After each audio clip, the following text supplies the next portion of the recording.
Before you dive into this wild story of injustice, grit, and an ending no one saw coming, make sure to hit that subscribe button, because stories like these don't just entertain, they reveal the hidden truths the world wants buried. If you love tales of courage, shocking twists, and the little guy finally turning the tables on those in power, this one's for you. Buckle up. You won't forget this ride. It was one of those hot July afternoons when the sun baked the asphalt into a shimmering black mirror, the kind that made the air ripple above the highways like waves on water, and that was exactly when 72-year-old Leon Ironheart Johnson, a retired mechanic, Vietnam veteran, and lifelong biker, decided to take his 1976 Harley-Davidson Electra Glide for a ride down the quiet backroads of his Alabama town, his long silver beard dancing in the wind and his dark shades reflecting the endless horizon. But what started as a simple ride of freedom quickly turned into an explosive confrontation that nobody in that county would ever forget, because just 10 minutes after local cops targeted him for reckless driving, they ended up in handcuffs themselves, and the twists in between were nothing short of cinematic. Leon had spent decades riding, his motorcycle as much a part of him as the tattooed arms gripping the handlebars, and while he wasn't flashy, he had always been outspoken about the way older black men in his town were treated, seen as relics at best and suspects at worst. So when the flashing blue and red lights appeared in his mirrors, he already knew it wasn't about reckless driving, but about who he was, how he looked, and the quiet arrogance of men who thought age made him weak. But what they didn't know was that Leon had friends in places that mattered, a body toughened by war, and a sense of justice that had been sharpened like a blade over years of fighting battles most men couldn't imagine. The patrol car screeched behind him, sirens howling like a pack of wolves, and Leon pulled over calmly, parking his Harley on the gravel shoulder, his boots hitting the ground with steady resolve as two officers, one young, jittery, the other older and carrying himself with the swagger of someone who thought a badge was a crown, stormed toward him, shouting accusations of speeding, weaving, endangering traffic, when in reality the road had been empty for miles. But Leon stayed calm, answering with a firm voice, "Son, I've been riding since before you were born, and you don't know what reckless looks like," which only made them angrier because bullies despise calm men, especially black men who won't bow. They told him to put his hands on the bike, called him old man, shoved him without cause, and when Leon asked for their badge numbers, one sneered and said, "You're not in any position to ask questions." But Leon wasn't the type to fold, and with the GoPro camera on his helmet still recording, every second of their aggression was being captured. Now, what the officers hadn't accounted for was that Leon wasn't just some forgotten biker.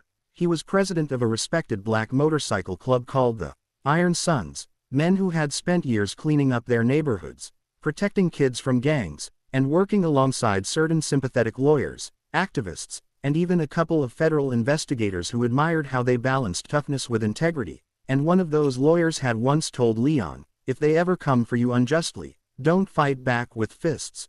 Fight back with evidence, fight back with the law, and I'll be there." So when the officers tried escalating, accusing him of resisting when he simply asked questions, Leon refused to raise his voice or his hands, standing like a mountain, but he also subtly tapped the SOS button on his keychain, a tracker connected to his bike's custom GPS system that sent an alert to his club brothers within seconds. The cops demanded to search his saddlebags without cause, one even grabbing his arm roughly, and Leon, steady as stone, said, "Unless you've got a warrant, that bag stays shut," and the tension grew thick enough to choke on. That's when their arrogance made them slip. They claimed to smell alcohol, though Leon hadn't touched a drink in 20 years, and they tried to push him toward their cruiser, but as they did, 3 motorcycles roared in the distance, growing louder until 3 Iron Sons pulled up. Big Mike, smooth-talking lawyer by day and biker by night; Curtis, an ex-cop who had left the force after exposing corruption; and Rico, a quiet mountain of a man who could break steel chains with his hands. They parked their bikes in a line like sentinels, cameras in hand, calmly announcing they were recording everything, and the officers suddenly found themselves outnumbered not by force but by eyes and evidence. One officer panicked, drawing his taser, but Big Mike stepped forward with his badge of law in hand, reminding them he was a licensed attorney, warning them that they were already knee-deep in a civil rights violation that could cost them their careers. Curtis, with his old police training, recited the exact statutes they were breaking, pointing out their failure to state probable cause, their unlawful attempt at search, their use of excessive force against a senior citizen. The cops wavered, but pride made them double down, radioing for backup and trying to claim the bikers were obstructing, though every camera, including Leon's still recording helmet cam, showed the opposite. Within minutes, more club members rolled up, 15 deep, every one of them disciplined enough to keep hands visible, voices steady, because Leon had drilled it into them. We fight with dignity, not chaos. As the scene grew, a passing car slowed, recognizing Leon and live-streaming the entire confrontation to social media, where within moments it began spreading like wildfire, locals commenting, "That's Ironheart. He never hurt nobody, cops are lying.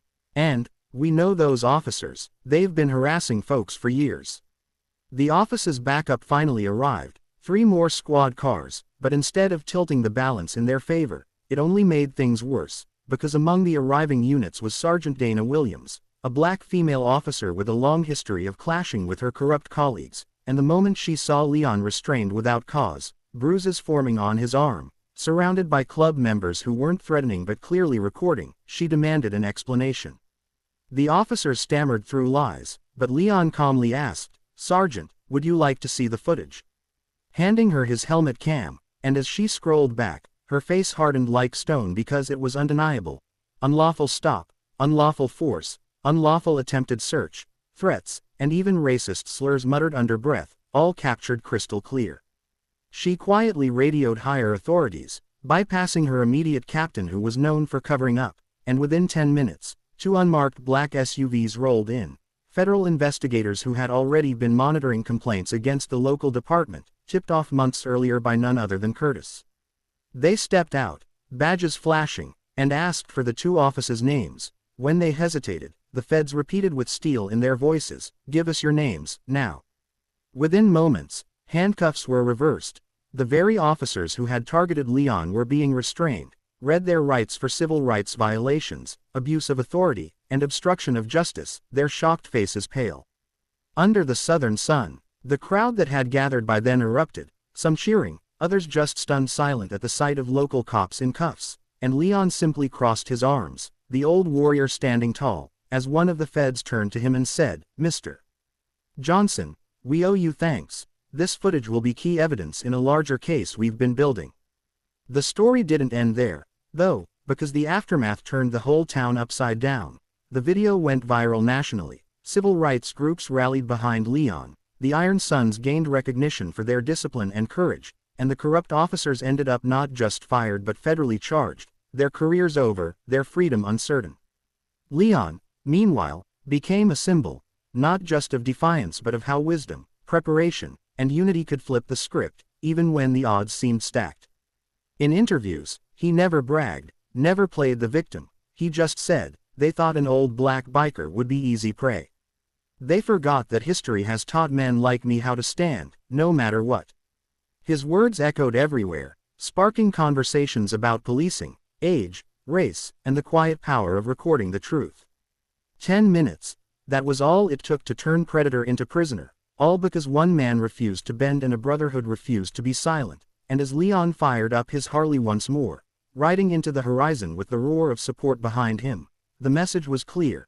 Respect can't be demanded with a badge, only earned with honor, and when dishonor shows its face, even the oldest rider can bring it crashing down.